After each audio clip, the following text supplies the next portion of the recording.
Okay, so we are starting our equilibrium unit. This is it is a big idea on the AP exam. It's a whole idea by itself. And so there are 3 types that we'll be looking at over the next several weeks: general solubility and acid-base equilibrium. The next week or so we'll be doing the general equilibrium, and then we're going to do solubility equilibrium. We do those 2 together, and the test will be over both of those together, and then we'll do a separate acid-base equilibrium by itself, which is it's usually a little bit harder, so we save that one for last. I did start recording, thank you. Okay, so those are the general solubility and acid-base. So today we're going to talk about general. Okay, that is not a good aspect on your screen, so let me fix that because you can't see that on the board. Better? Okay. It's just directly out of your notes, so you can follow along in your notes. So equilibrium is this. It is the rate of the forward reaction is equal to the rate of the reverse reaction. In pre-AP Chem, we showed you a reaction goes to completion, when in fact many of them do not, and in fact many reactions are reversible. Not all reactions, but a large portion of reactions are reversible. It just looks like nothing's happening any longer because it's reached equilibrium. For instance, when you are at the freezing point of water, you have equal amounts of particles that are freezing and melting at the same time. That's why when it reaches 0 degrees Celsius outside, the whole world doesn't freeze over at 0 degrees Celsius, because you have equal amounts of particles freezing and melting at the same time. If you get well below freezing, then that's when you get places like what up north is experiencing right now. But that's why at 0 degrees, that is going to rattle and show up on the video. Yeah. Oh, yeah, they were saying that on the news, -5 degrees. They are not at equilibrium. Everything's freezing. Yeah. Okay. So when you're talking about this, we're going to be using something called K, which is an equilibrium constant. You're going to be really tired of calculating K by the end of this. Okay. We indicate, of course, reversible reactions by the double-headed arrow, meaning that both are possible. And then the nature and the properties we're going to look at which direction does the equilibrium lie. Does it lie in terms of products, or does it lie in terms of reactants? Okay, here's a graphical representation of A plus B yields C plus D. You start out at the beginning with high concentration of A and B and a very low of C and D, and then as the reaction proceeds, it levels out, and then you reach that equilibrium position where you have equal amounts of change, not equal amounts of reactants, but equal amount of change of the forward and the reverse. Okay? The significance of K is going to be very important. If you have a very large K, greater than 1 or very, very large, it means that your equilibrium favors the products at equilibrium. If you have a K of less than 1 or a very, very small K, then you're going to favor the reactants. And then this is our equilibrium expression. It's basically products over reactants raised to their coefficients. So products over reactants raised to their coefficients. So we can use, when we're going throughout this equilibrium expression throughout anything, we can represent it as K, Kc for concentration. Sometimes they'll do Keq for equilibrium. Sometimes we'll write Kp, meaning we're talking about pressures. And then when we get to acids and bases, we'll do Ka and Kb. What did you say, raised to their coefficients. So like if you look at that little a, big A plus little b, big B, we took the concentration of A and raised them to what their little coefficients were. Okay? Now there's some rules about what appears in the equilibrium constant. And I just showed you those other ones. Right now, I'm going to say this like 3 or 4 times because this caught kids last year. When we're doing concentration, what do we represent our concentration with? Brackets. Do not, write this down, do not use brackets if we're dealing with pressure. They will count it wrong because then you're saying that the pressure is a concentration. So for pressure, we're going to use parentheses. Oops, sorry. So if we're doing KP, we would do products, and we would put the pressure in those parentheses. So write yourself a note, do not use brackets for pressure. And that caught kids last year, and they lost a point when they would, especially if they had you write the equilibrium expression, if they put brackets around them instead of pressure, they lost that point because that's indicating that they thought the pressure was at concentration. So I'll probably say that like 3 more times to catch y'all. So what does not appear in the equilibrium expression is pure solids. We'll see that when we get to KSP. Pure liquids, so H2O liquid does not appear in there. The only thing that's going to appear in there is gases and aqueous. Okay, gases and aqueous are the only thing that will appear in your equilibrium expression. Okay, any questions on that?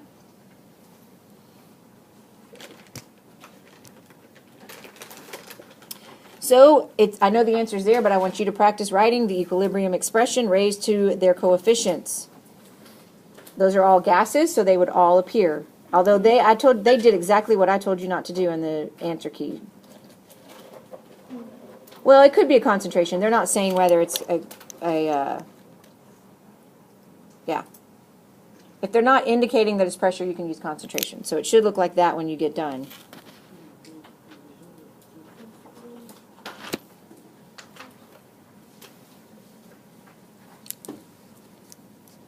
So it should look like that. Because it's not indicating whether it's a concentration or atmosphere, actually either one would be okay here. Yeah. Because there's oftentimes when we're given concentrations for gases, like so many moles or whatever. Okay? Any questions on how to just write the expression? That's pretty straightforward. Okay. No, not on K. Now, here's the thing. Guess what? You know how in Chem 1 we always said put a unit on everything? K doesn't have a unit. No unit for big K. Units for little k. Keep that in mind too. Little k is rate constant. Big K is equilibrium expression. I don't know who decided to give what letters whenever they did, but I know, but little k is rate. No, little k is not the same as big K. Yeah, but they look the same. They look the same. I don't know, some evil, diabolical person decided to make those all the same. Like molarity and molality. Big M for molarity, little m for molality. Why did they do that? At least those both start with M. I don't know where they got it. But one's pointy and one's round. Yeah. No difference between big K and little K. Well, okay. So write the equilibrium expression, K and KP, for the following processes. The solid, the decomposition of solid phosphorus pentachloride. So let's write that. Let's do A first. So phosphorus pentachloride, and that is a solid, is decomposing into liquid phosphorus trichloride, excuse me, plus chlorine gas. So our K would be the concentration of chlorine, and our KP would be, you can either write it as pressure of Cl2, or you can put that in parentheses either way. Especially since we don't have a value, we would just do KP. Wait, is the CO2 supposed to be in parentheses? If I had a value. What? Or put the pressure. Because we don't have a number. KP is for the equilibrium expression for pressure. Because you can do pressure or you can do concentration. What does that say? KP is equal to the pressure of Cl2. These are two ways you could write it. Oh, so that is. This one really should be more like this.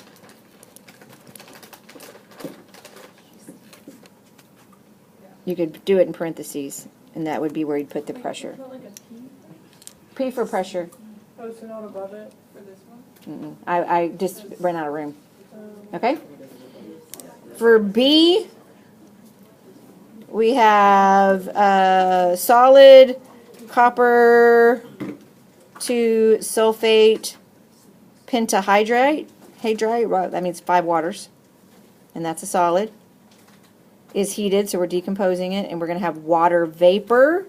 which means it's a gas, and solid copper sulfate. So if K would be the concentration of H2O, because it's a gas here, or you could do Kp is equal to the pressure that's got to be raised. Oh, we need to balance that, don't we? There.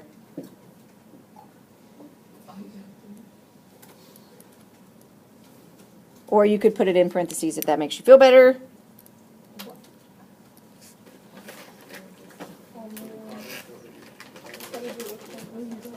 The main thing there is we needed to balance that so that we know to raise that to the 5th power because you have a 5 in front of water.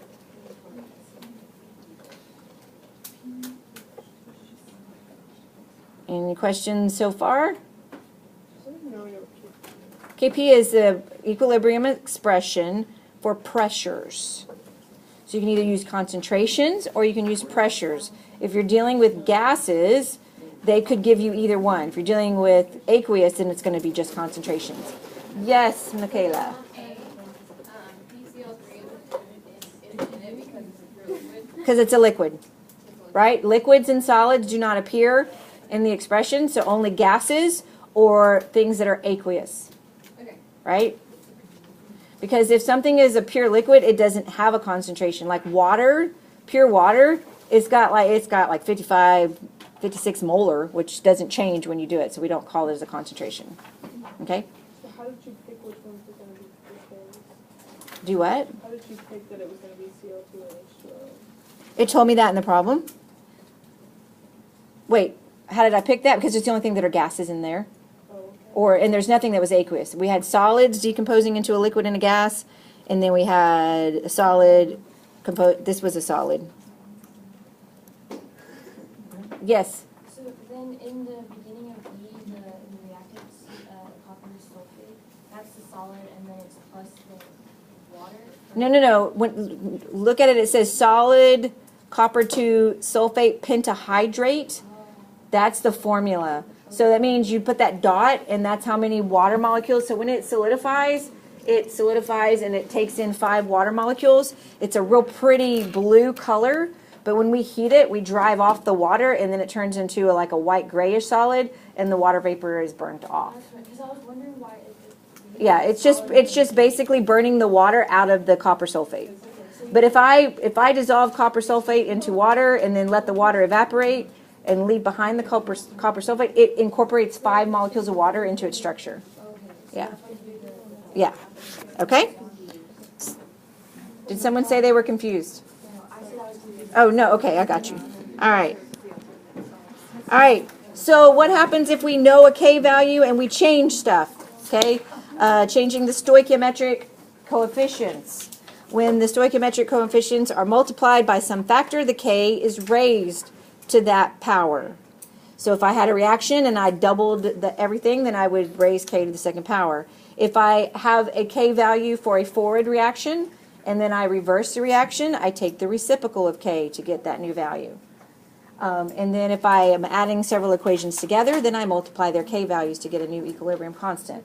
That usually shows up as a multiple choice question, or oftentimes shows up as a multiple choice question on the AP exam. They like to ask equilibrium questions. It is a whole idea by itself. Okay? Whole idea by itself in your AP curriculum. Okay? So let's do some examples of that. So first, let's calculate K for the Haber process. Okay?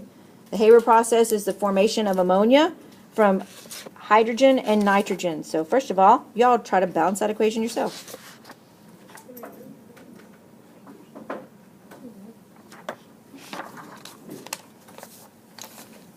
Nitrogen plus hydrogen will yield NH3. Write it and balance it.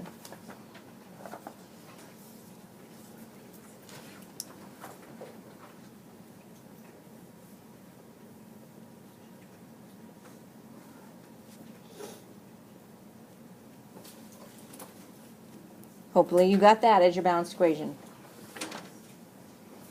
Okay, now calculate K.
So that's giving us a very large K. It's way greater than 1. So what are we favoring in this reaction?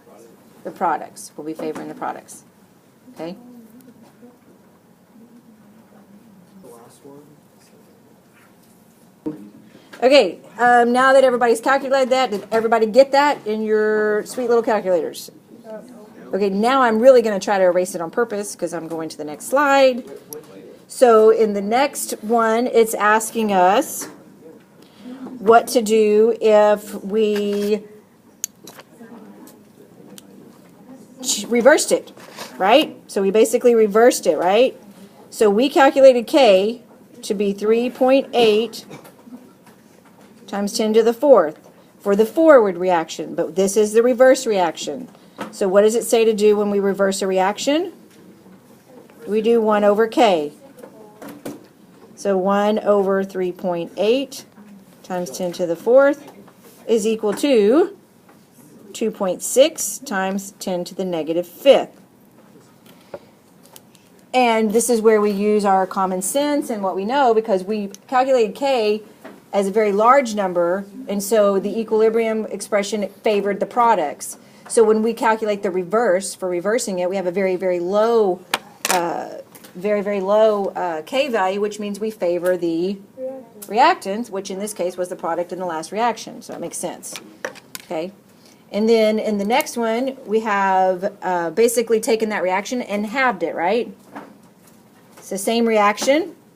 K was 3.8 times 10 to the 4th.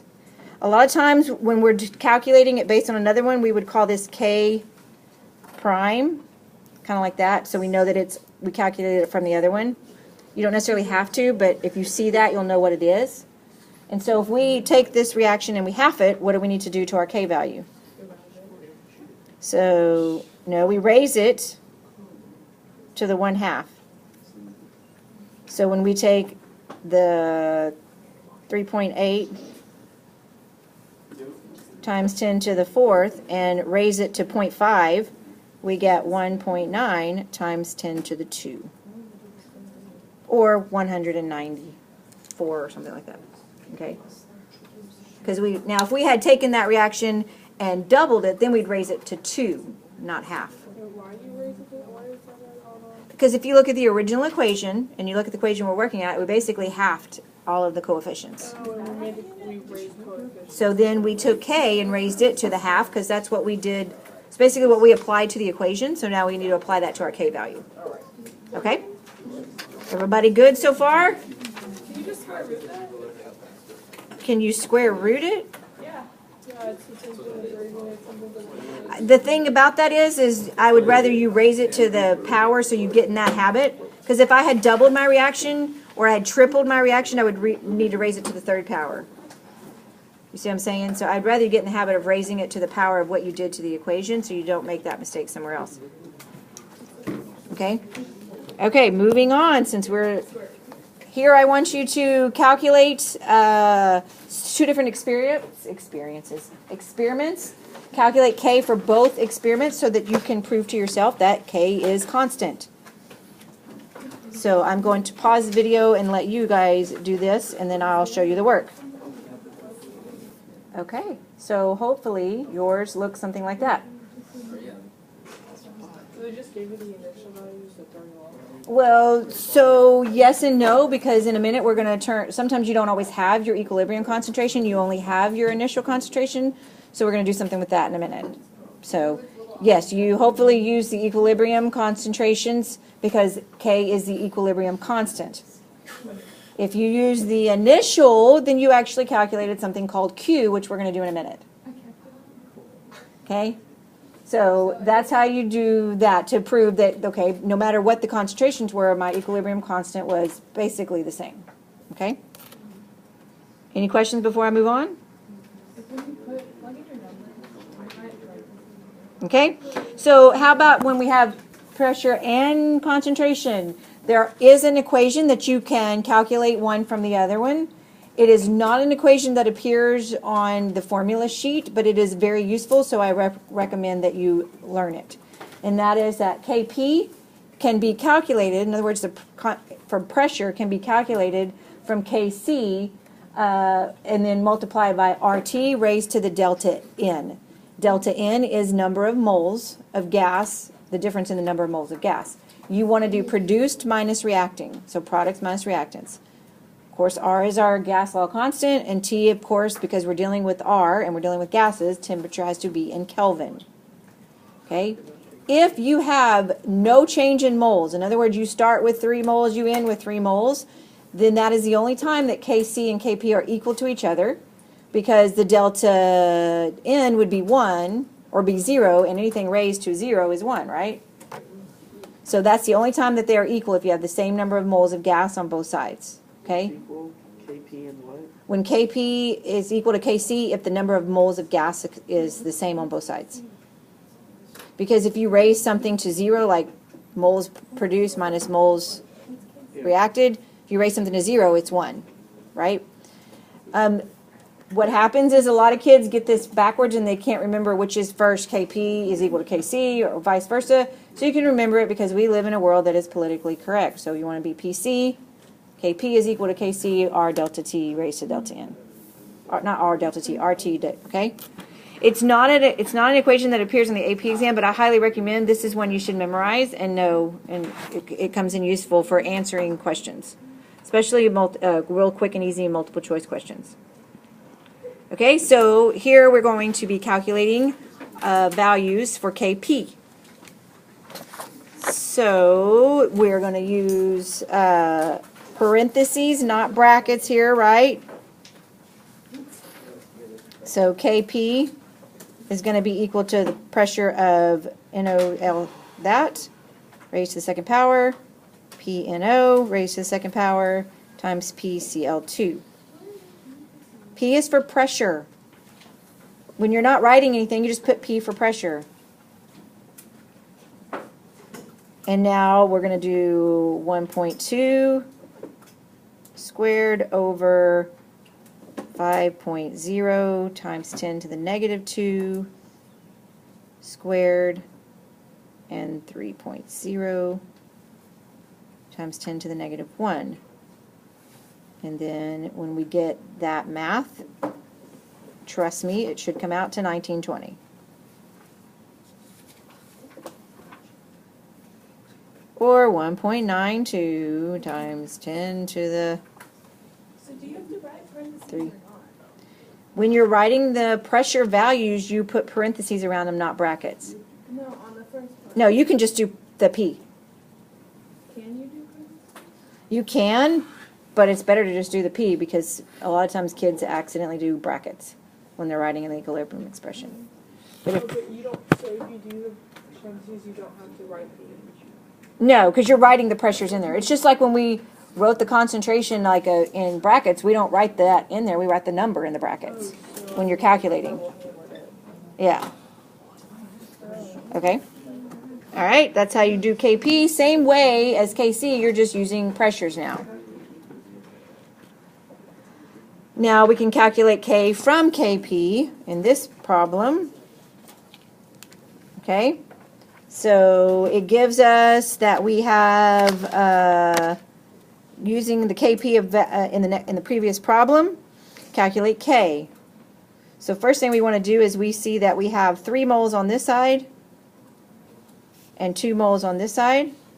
So what delta N is negative 1 mole. Because it changed by negative 1, right? Products minus reactants, 2 minus 3 is negative 1. Our formula is Kp is equal to Kc times RT delta N.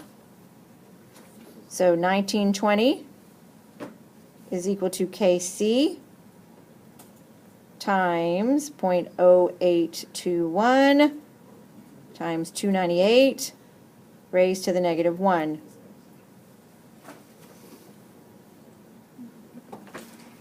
So 1920 is equal to Kc 0.04087.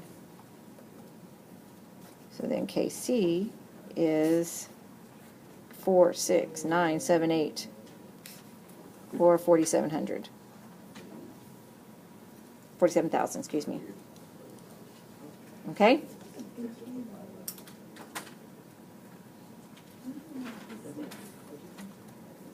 I mean, if KP was over 1, would you expect KC to also be over 1? Because you're still favoring the reactant, the product side here. So your KC should be also a large number. It shouldn't all of a sudden become a negative number. It's an equilibrium expression. It's telling us their equilibrium. So if I tell you a reaction has an equilibrium constant of whatever, you can know that, okay, that reaction is going to favor the products, meaning it's most likely to happen, and you're going to form a lot of products. If I have a reaction that I'm trying to do and the K value is really, really small, then it's going to favor the reactant. So it means it's going to be a hard reaction to go to completion and to make product out of. Yeah, favoring it means it's likely to proceed and form more products. If it favors the reactants, the reaction is likely not to proceed, and it's going to keep the reactants, or it'll keep reforming the reactants. Yes? Does the concentration and stuff affect whether it favors reactants or... No, we just, that last problem we did where we had 2 different sets of equilibrium constants, equilibrium concentrations. The second experiment had a lot lower concentrations, but when we calculated K, it still was the same number. Concentration can affect which way it does. It shifts, but once it reaches equilibrium, it's done, basically. That's why we're going to talk about K and Q, and you can compare K and Q and decide, is the reaction going to proceed in favor of the products and shift towards the products, or is it going to shift back towards the reactants, or is there going to be no shift? Okay? Okay? Magnitude of K, what does it mean? Here you go. Here's what it means. Greater than 1, formation of products is favored. Less than 1, formation of reactants. Okay? So at this point, can you do all this stuff? No. Can you write an equilibrium constant expression? Yes, we've already done that. Can you tell how K is changed if we change the stoichiometry of the coefficients? Yes. Yes. Okay? So that's going to bring me really quickly to Q, and then that's where we're going to stop. We're going to do something called, you're going to be sick of them by the time we get to the AP exam. Next week we do something called rice tables. Yeah. Okay. The reaction quotient is for when a system is not at equilibrium. You calculate Q the same way that you calculate K. You're just using initial concentrations or concentrations that are not at equilibrium, okay? So Q is calculated just like K, products over reactants raised to their coefficients, okay? And then you compare Q to K and say, systems at equilibrium or not at equilibrium, okay? So if Q is less than K, you're not at equilibrium. Your reactants to products, so what's going to happen is you're going to shift right. So write that next to it. If you calculate a Q and compare it to K, and it's less than, your reaction is going to shift right, which means you're going to do what? Make more products or make more reactants? Make more product. That's when Q is less than K? Yeah, when Q is less than K. If Q is equal to K, you're at equilibrium, no shift. Nothing's going to happen, you're already at equilibrium. Okay? If Q is greater than K, your system also not at equilibrium, and this time you're going to shift left, which means what? You will make more reactants. I encourage you to write that in, because sometimes people will say the way it shifts, and then they don't go to the next step and go, okay, that means I'm making more product, or I'm making more reactants. So you need to say that in your explanation. Yes, very much so. And that is a question that they like to ask, is they like to give you a K value, and then give you your initial concentration and say what's going to happen. And that's what we're going to do in this next problem, which we're probably going to run out of time. Let's just pick up there on Monday, because I can't get through that. We have to do this on the weekend.